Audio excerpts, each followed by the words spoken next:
بسم الله الرحمن الرحيم. السلام عليكم أيها الإخوة والأخوات ورحمة الله وبركاته. كما وعدنا في الحلقة السابقة أن نتحدث عن بعض الضلالات. نتحدث في هذه الحلقة تحت عنوان ضلالة الإكراه في الدين. بسم الله الرحمن الرحيم. ولو شاء ربك لآمن من في الأرض كلهم جميعا أفأنت تكره الناس حتى يكونوا مؤمنين؟ حرمة الإكراه في الدين هي من أعظم ما ضل عنه المسلمون من الإسلام، وهي ضلالة مدان بها كل المسلمين بشتى فرقهم ومذاهبهم،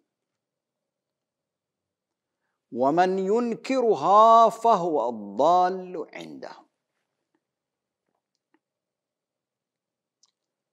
تعرف الحرية بأنها الإرادة الواعية بين نفي وإثبات في موجود، شيء موجود وأنت حر تنفي أو تثبت،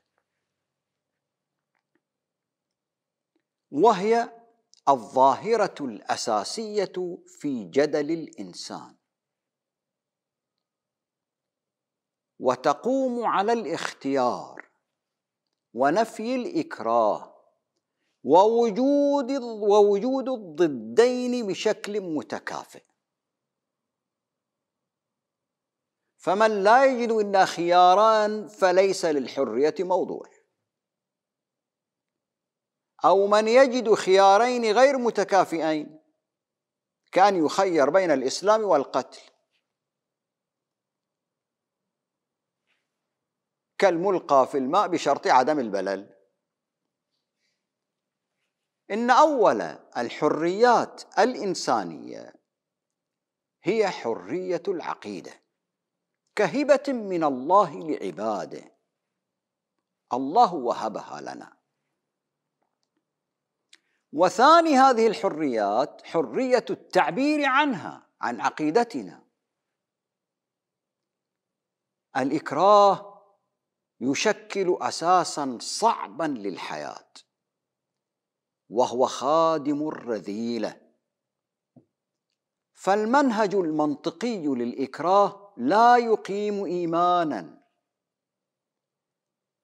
وإن أجبرنا على استعارة صفات الإيمان وتمثيل خصائصه سنبقى كأشكال على قارعة الطريق فارغة من مضمونه. الشكل شكل مؤمن والمحتوى مكره. الإكراه الديني هو المجال الواسع الذي يشكل مصدراً لنزاعات واحتكاكات كثيرة من الناحية العقائدية والاجتماعية والسياسية والاقتصادية. وتحفظنا هو ضد وجود مؤسسات دينية تحتكر الدين والعقيدة وتفسيرهما، وتحمل الإنسان كرها ما لا طاقة له به.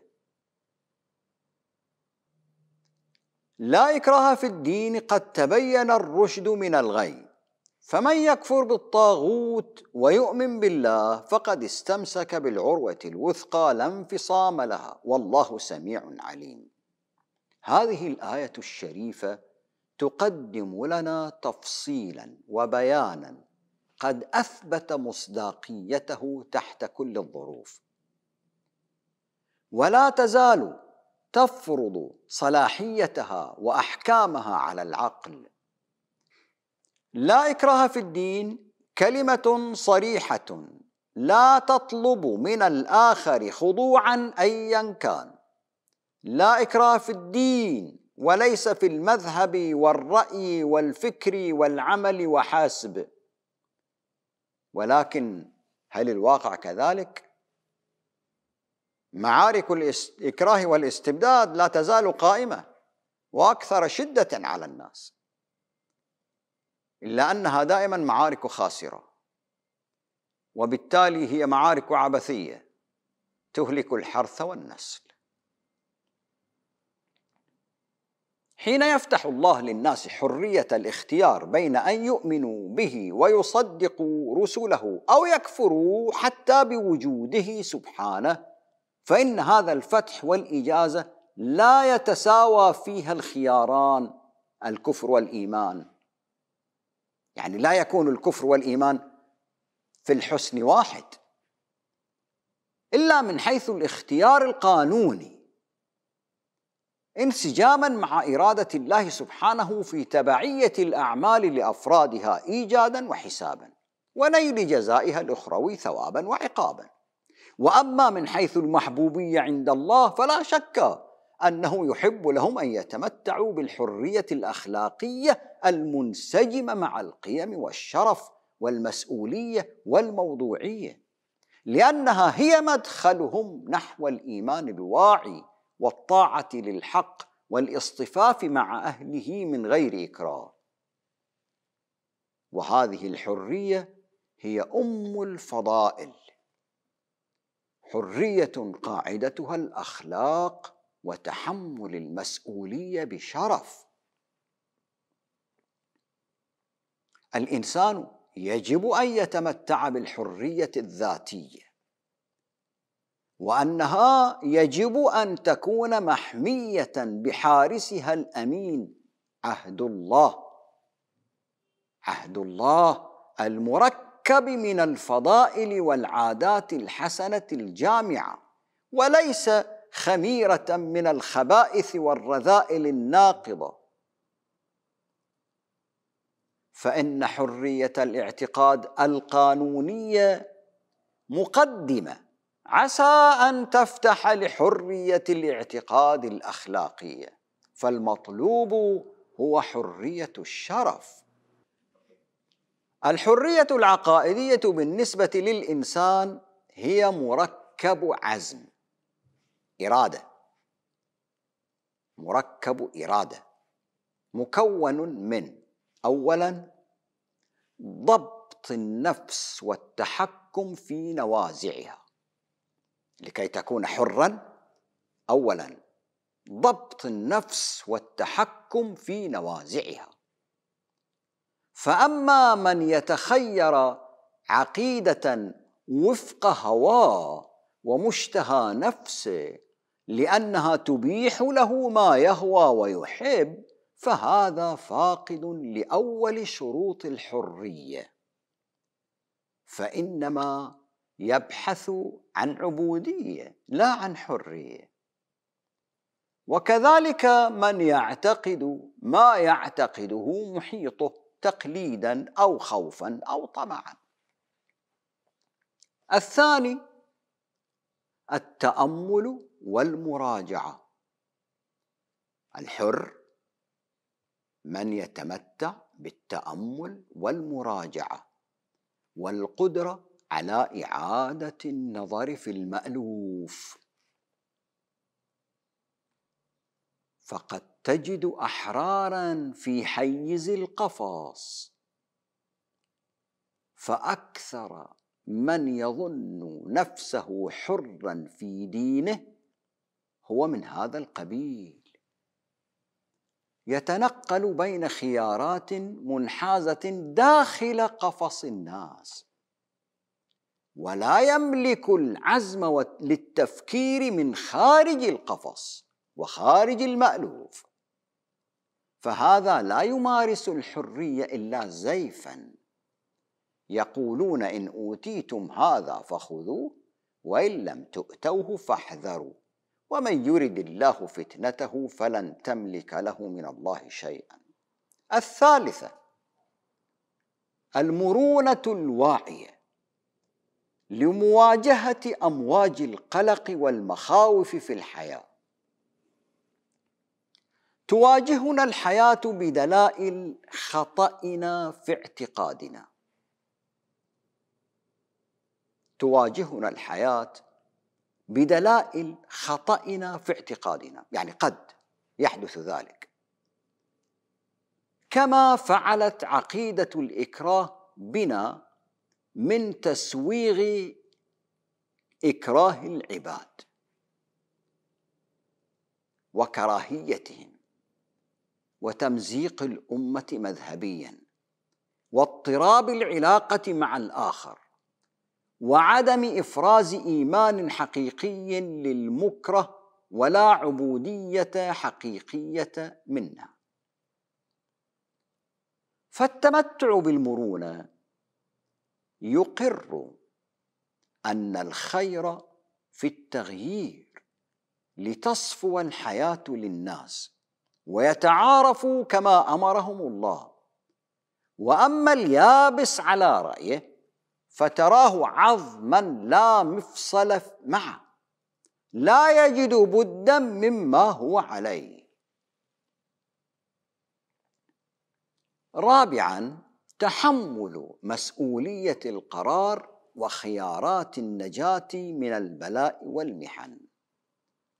فتغيير العقيدة والرأي والموقف بما يخالف المحيط مكلف، فقد يخسر المرء سمعته وكرامته وأمنه وموطنه وكل من عرفهم وأحبهم وعاش بينهم طوال عمره، كما المهاجرين وأصحاب الكهف وكثيرين، لا يقتصر حتى على المؤمنين فقط. فتكفل أنت بالأربع هذه والله يتكفل بالباقي. يهديك ويصلح بالك ويعوضك بالإخوان والأهل غيرهم ويرزقك، فإن مت في سبيلك إلى الله وقع أجرك عليه. ومن مثل هؤلاء يصطفي الله أنبياء.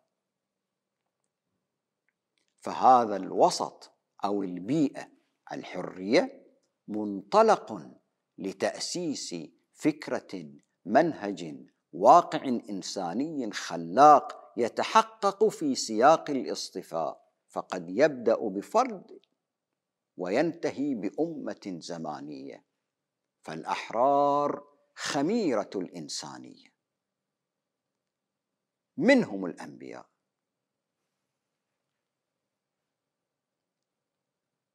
هذه العناصر الأربعة، هذه عناصر مركب العزم الأربعة،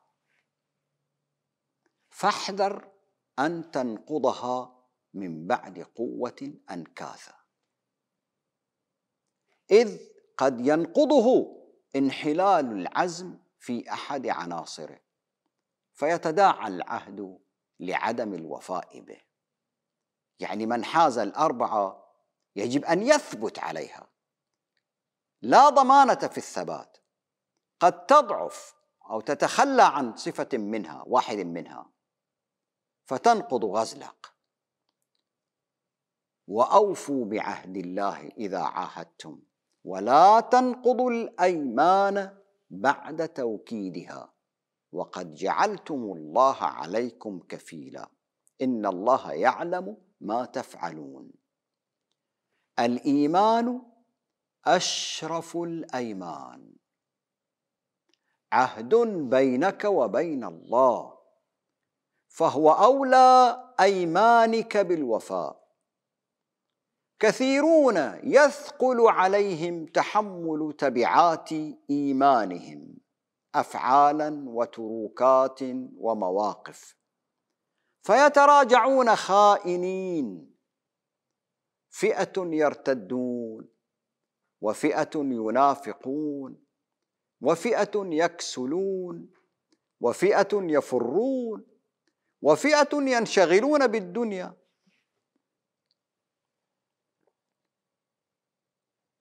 ولا تكونوا كالتي نقضت غزلها من بعد قوة أنكاثا تتخذون إيمانكم دخلا بينكم أن تكون أمة هي أربى من أمة، إنما يبلوكم الله به وليبينن لكم يوم القيامة ما كنتم فيه تختلفون. الإيمان عبودية خالصة لله، مجرد من هوى النفس، فإذا داخلته أهواؤها صار مدخولا فاسدا. دخلة الرجل باطن أمره، تحويل الإيمان لخدمة أغراض النفس. لا تتخذوا أيمانكم دخل تحويل الإيمان لخدمة أغراض النفس. فالصادقون الموفون لا يتخذون إيمانهم مطية لبلوغ مآربهم، فمن فعل ذلك فقد نقض غزله، مهاجرا كان أو أنصاريا أو عالما أو مجاهدا. فالوفاء بالعهد ليس أن تتخذون إيمانكم، لأن قلنا أن الإيمان هو أهم الأيمان، دخلا بينكم أن تكون أمة هي أربى من أمة، وإنما تطهير العقول والنفوس من الاعتقاد بأن إيمانكم يمنحكم مشروعية قطع الطرق على الناس في وعيها وحريتها، وحق التدخل في ضمائر وعقائد الآخرين ليكونوا على ما أنتم عليه. أمة أربى من أمة تريد أن تجمع تتكاثر. أمة هي أربى من أمة هو ما يهمهم، لا يريدون أن يخسروا أحدا، ولهذه العلة لا يعترفون بالحرية ولا بطبيعة الاختلاف بين الناس، ولا يؤمنون بأن اختلاف الناس بالحرية إرادة ربانية، مع أنها في القرآن صريحة: إنما يبلوكم الله به بالاختلاف، يبلوكم الله به بالاختلاف، وليبينن لكم يوم القيامة ما كنتم فيه تختلفون. لأنهم إن أقروا بالحرية لم يعد للعمل وفق قاعدة أن تكون أمة هي أربى من أمة، أي المغالبة منطق، هو حر، ولكنهم يريدون أن تكون أمة هي أربى من أمة، كل واحد يريد جماعة أربى من جماعة غيره. ولو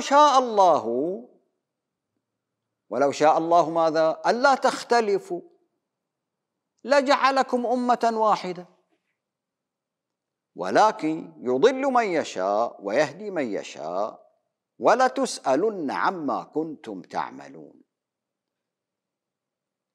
ولا تتخذوا إيمانكم دخلا بينكم فتزل قدم بعد ثبوتها وتذوقوا السوء بما صددتم عن سبيل الله ولكم عذاب عظيم. الإيمان عهد حامله مبتلى به، واجبه حفظ عهده وألا يتخذه دخلا في طلب العلو والهيمنة، وهو الربا في الناس، أمة أربى من أمة. وهنا يعيد التنبيه مرة أخرى منبها أن الدخل في الإيمان بطلب الربا في الناس زلل عظيم يذيق أصحابه سوء العاقبة مهما كانت الحال قبله، فتزل قدم بعد ثبوتها. اعتبر دخلهم في الإيمان بجره نحو عصبيتهم ومراد أنفسهم زلزالا بعد ثبات، واعوجاجا بعد استقامة. الاستقامة في ترك الدخل بالترابي بالناس، بقبول الخلاف كحق في الحرية، وخلافه طلب للعوج. وكل هذه المنافسة المذهبية والفئوية نزاع لأن تكون أمة، أي جماعة، فرقة، مذهب، طبقة، أربى من أمة، أي فوق الآخرين بسم الله على اللسان والإيمان. وقد نهى سبحانه وتعالى وحذر من عواقب هذا الإعوجاج بقوله: ولا تقعدوا بكل صراط توعدون وتصدون عن سبيل الله من آمن وتبغونها عوجا، واذكروا إذ كنتم قليلا فكثركم وانظروا كيف كان عاقبة المفسدين. تذكير للمؤمنين من البغي على مخالفيهم طلبا للكثرة والتكاثر والعلو، بذكر الاستضعاف الذي كانوا فيه، يذكرهم كنتم مستضعفين، ويذكرهم بالملأ من قومهم يكرهونهم بفنون الضغط ليصرفوهم عن إيمانهم، ومع كل ذلك فقد كثرهم الله. فإذا من الله عليكم بالقوة أتعودون لما كنتم تستنكرونه من الكفار، تحاصرون الناس كي يؤمنوا برأيكم أو العذاب، مدعين أنكم بهذا تنصرون الإيمان، فقد نصركم وكنتم أذلة، وهذا حال أكثر إن لم يكن كل الفرق مع الأسف. يطالبون بالحرية طالما هم مستعبدون، وبالعدالة طالما هم مظلومون، وبحرية الاختلاف والاعتقاد وشعائر التعبد والتعبير طالما هم أقليات ومكبوتون.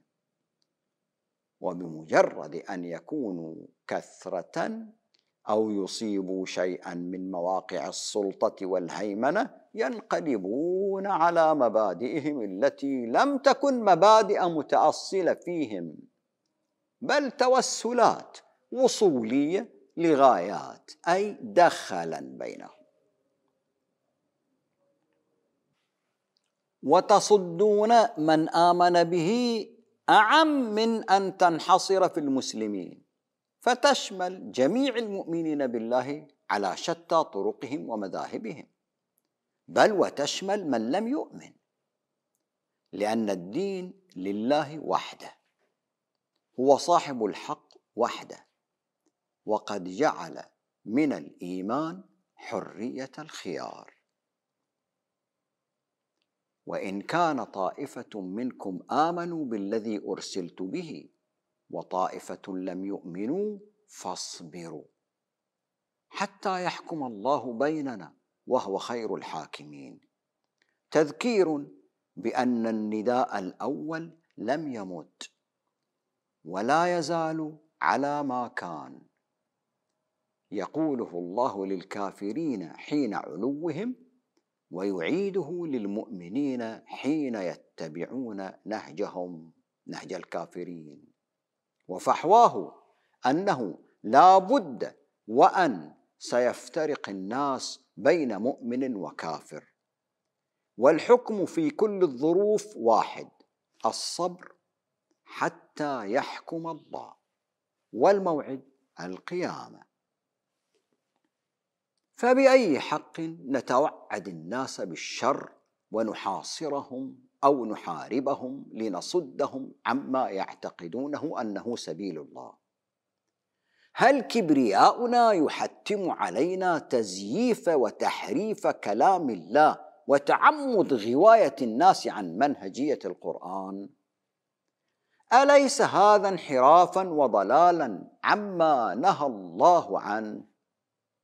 أليس هذا تزيينا شيطانيا ممنهجا مضادا لمنهجية القرآن؟ قال رب بما أغويتني لأزينن لهم في الأرض ولأغوينهم أجمعين إلا عبادك منهم المخلصين. قال هذا صراط علي مستقيم، إن عبادي ليس لك عليهم سلطان إلا من اتبعك من الغاوين وإن جهنم لموعدهم أجمعين. فما هي زينة الشيطان لأزينن لهم؟ إنها تضخيم الذات،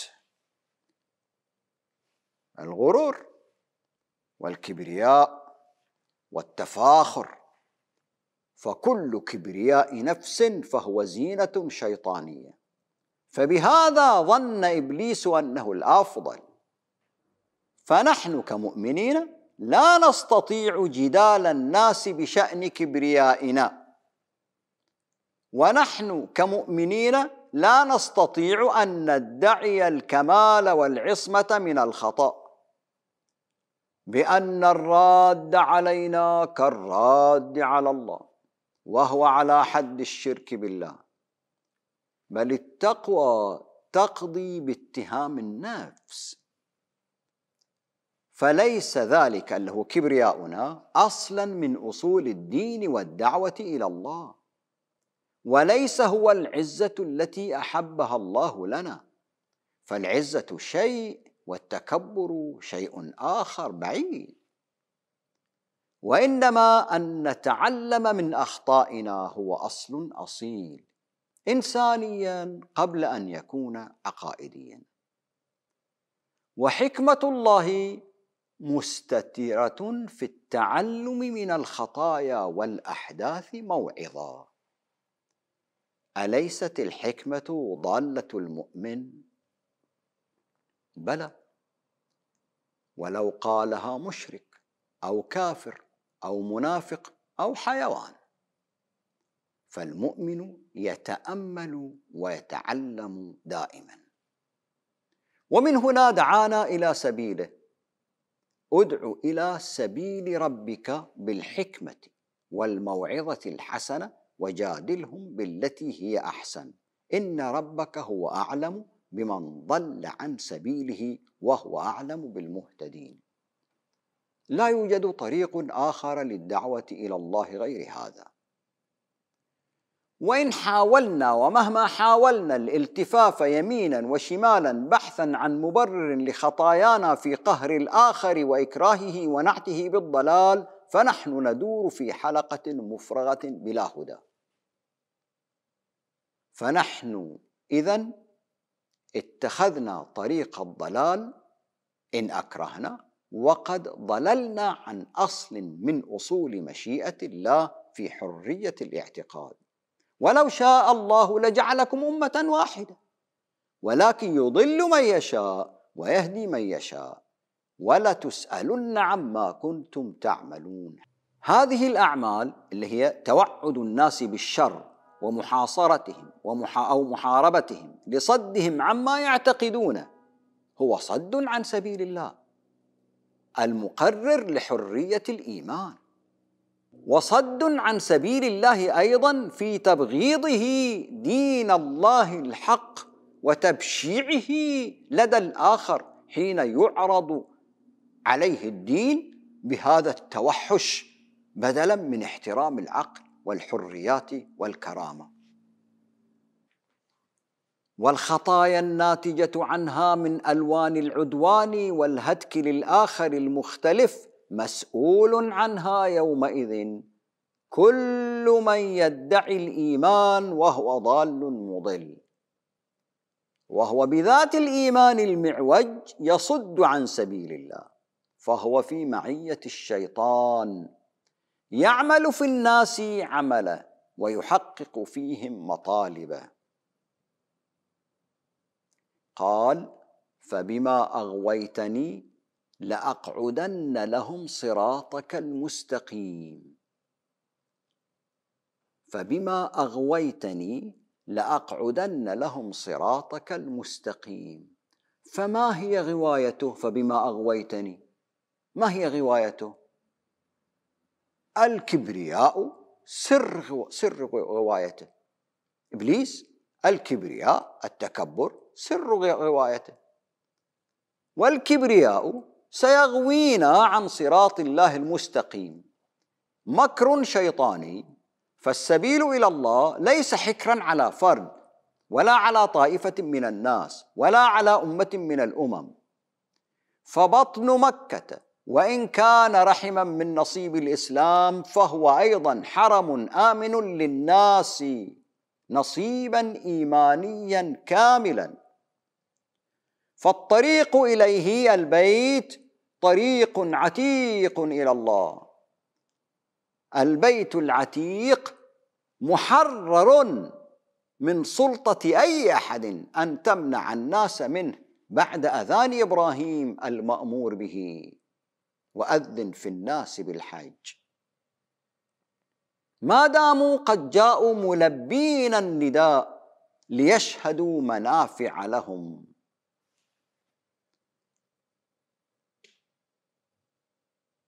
الإكراه مدمر، فقد أريقت دماء على هذا الطريق اللي هو الإكراه والتسلط والتحرر منه. لا عنوان صادق لها إلا ضلالة عميقة عن أمر الله في حرية الناس في اعتقادهم، ولا غاية لها اللي هو الإكراه والإراقة إلا غايات نفوس يعبث بها، إيمان معوج معجون بخميرة من الخبائث والرذائل، تعطي ثمنا ومكاسب وتكتم الحقيقة والعدول عن بيانها لتفسيرها بغير مقاصدها. إن الذين يكتمون ما أنزل الله من الكتاب ويشترون به ثمنا قليلا أولئك ما يأكلون في بطونهم إلا النار، ولا يكلمهم الله يوم القيامة ولا يزكيهم ولهم عذاب أليم. أولئك الذين اشتروا الضلالة بالهدى والعذاب بالمغفرة فما أصبرهم على النار. فإن كانت هذه الآية تخص أولئك المجادلين المكذبين للدعوة من أهل الكتاب في كتمانهم الحق وتحريفهم الكلم عن مواضعه التي وضعها الله، فإنها تخص الشأن الداخلي أو المحيط الإيماني أكثر من غيره، تنبيها للمؤمنين لئلا يدخلوا في جحور ضبابة قد سبقوهم. هم الأولى بالتطبيق العملي بها، إذ هي شكل من أشكال حركة التقدم والتغيير والإصلاح المضادة للزيف والتحريف لمصلحة خاصة، تلك المصلحة المخلة بالإيمان والمضرة بالأمن المشترك، ومن ثم هي مضللة لاجتماع عموم الناس على كلمة سواء. فعملية الإضلال والتحريف لكل دعوة هي احتمال قائم بشكل دائم، واليقظة من المؤمنين واجب دائم. فهل من صادع بحرمة الإكراه في الدين رافع بها صوته فوق أصوات التأويلات الباطلة، متاجر مع الله بكلمة حق أمام الجور؟ نلقاكم في حلقة أخرى إن شاء الله، والسلام عليكم ورحمة الله وبركاته.